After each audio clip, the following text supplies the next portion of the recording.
Hey everyone, and welcome to this brand new video. One of the coaches at Unga Academy here, and today we're going to be talking about a very famous indicator known as parabolic SAR. Now, this indicator was created in the late 1970s by Welder Welles and is still used by many investors to make speculative decisions in the financial markets. But before we begin, as always, I invite you to subscribe to our channel, please, and click on the bell and leave a like to this video. Thanks so much. Hi, we are the Unga Academy, and we teach traders how to make money in the markets. Our founder, Andrea Unga, had been struggling with trading for years until he developed his automated trading method, which he used to become the only 4-time world trading champion. Subscribe to our channel for free tips and tricks. So let's start with the name of this indicator, which is SAR, which stands for Stop and Reverse. So it tells us that the indicator will be the operating signal for our trading activities.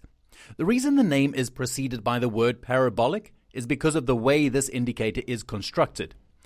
In this slide, I've reproduced the original images from Welles Wilder's book, where he showed on graph paper and handwritten spreadsheet how to construct such points. Welles Wilder, of course, didn't have a computer at his disposal, and so the calculations could seem somewhat cumbersome and complicated. Of course, by now this indicator is already coded in most of the trading platforms out there, and so what we'll do now is move to a chart to understand how this indicator is constructed. So let's open up multi-charts. Here you can see a chart. It's the gold future with a daily resolution, and I've plotted the parabolic SAR on it. By looking at the chart, we can immediately see that there are some points which we can call mark points that are above or below the prices reached by the underlying asset. Welles Wilder recommends going short when the indicator is above the prices and going long when the indicator is below the prices. The transition between going long and going short is dictated by the performance of the underlying asset. If the underlying asset, as with this bar, crosses the parabolic SAR levels, here is where it will start a new bullish trend that will then be closed if it's crossed again, this time on the short side, to reverse the position. So this will be the stop and reverse level. So that's how the concept of always staying at market is recalled, because we'll always remain at market, but being long or short will depend on the levels calculated. But let's try to better understand how the parabolic SAR is calculated. From the first point, so let's assume that we find ourselves in a stop and reverse situation and we're starting our long trade. The first point to locate if the price crosses the parabolic SAR from when we were short will coincide with the minimum price reached when the position was short. So indeed we were short in this position. The low price reached is this one here, exactly at 1,796.2. The first parabolic SAR value will be precisely 1,796.2. And this is the first point. The second point, which as you can see is a little bit higher, is calculated based on the difference between the highest high, meaning the highest point that the price has reached since we've been long. In this case, the first high of this bar is 1,853.8, minus the previous parabolic SAR, meaning this level, multiplied by 0.02, which is the first parameter that Welles Wilder considers to be discretionary, namely at the discretion of those who want to use it. So the increase will be proportional to the difference between the highest high reached since we've been long and the last parabolic SAR. Now we see here and overlay the formula. So the difference between this point and this point multiplied by 0.02 gives rise to this new higher point. In the formula you'll see indicated SIP, which stands for significant point. When we are long, it's the highest high. When we're short, it's the lowest low. After that little number, the multiplier, called AF, or AF, stands precisely for acceleration factor. We'll see in a moment why. So why is it called parabolic?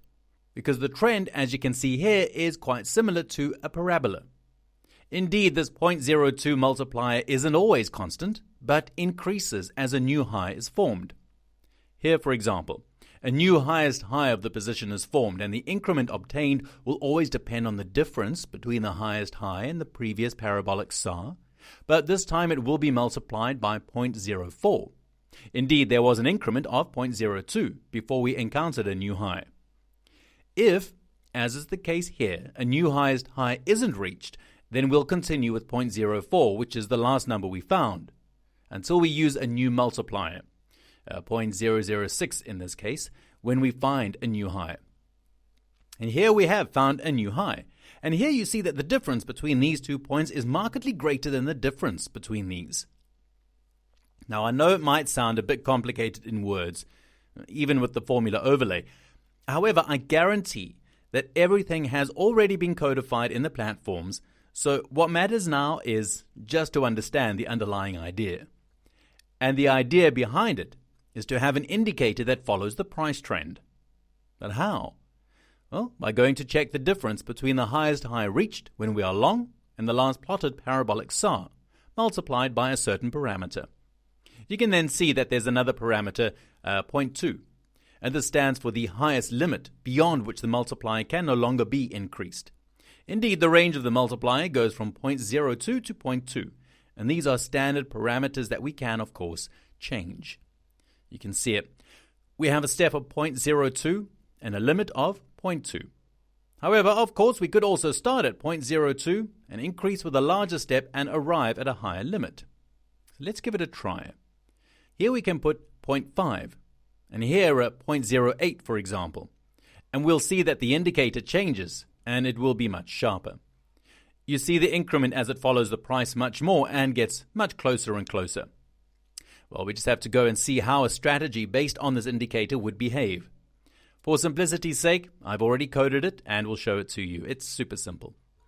You can see there are very few lines of code, one of which is to dictate the number of contracts to be used, but we'll see that later. And the formula is indicated in this line. Indeed, all we have to do in easy language or power language is to write parabolic SAR, put in the inputs that we've talked about now, namely our step and limit, and then we'll get var1, which is an output that gives us the value to be used for setting the stop orders. Indeed, they'll all be breakout orders. And now let's activate the strategy on the chart. We'll go back to the default parameters, and let's enter our study and use the same parameters. And here's our strategy, which goes short when the price crosses the parabolic SAR and goes long when it crosses it again, but from the bottom up, and so on. Welles Wilder recommends using this indicator on instruments which respond well to breakout logic, such as commodities. So what could we do? Well, we could test this strategy on a portfolio of instruments. Here, for example, I prepared one that contains several commodities. Here we don't have stock and bond indexes or whatever. We only have commodities that respond well to breakout logics. We can apply our signal with the standard parameters. The charts will all be daily with a time frame of 1,440 minutes. So let's do a backtest starting from 2010 and we'll see that it seems to work. I see very positive results. Remember that there's a logic of position sizing based on volatility, but this is simply to make all the instruments comparable. So let's go and take a look at the equity line. As you can see, it is an increasing equity line. It isn't very efficient because the average trade now is at $1,500, but if we were to take a single contract, we can do that right away, we'll see that it wouldn't be capacious enough to cover all the slippage and commission costs. In any case, it's a very good average trade to start with, since it's about $92. The number of trades is 4,500. Let's go and look at the equity curve with just one contract. Okay, it's a little bit distorted because the larger instruments predominate, but still you can see that the strategy is pretty good. And this strategy is based only on the parabolic SAR. So it's up to you now to move forward from this point.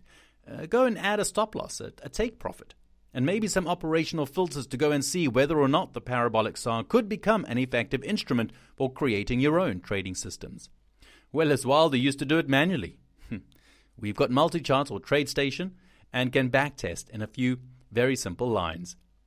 So if you'd like to learn more about this world of systematic trading and about testing ideas or strategies, even from a long time ago, we follow one method, which is that of four-time world trading champion Andrea Unger. And in the link you can find the description of this video where you'll find a lot of useful information, including a free presentation by Andrea Unger, getting our best-selling book, The Unger Method, by just covering the shipping costs. Or you can also book a call with a member of our team to get a free strategy consultation. Finally, I'd like to remind you, if you haven't already done so, to subscribe to our channel so that you'll stay promptly updated as new videos are released. And if this video was helpful to you, also please leave us a like. We'll see you soon with more videos and trading tips and insights. Bye-bye.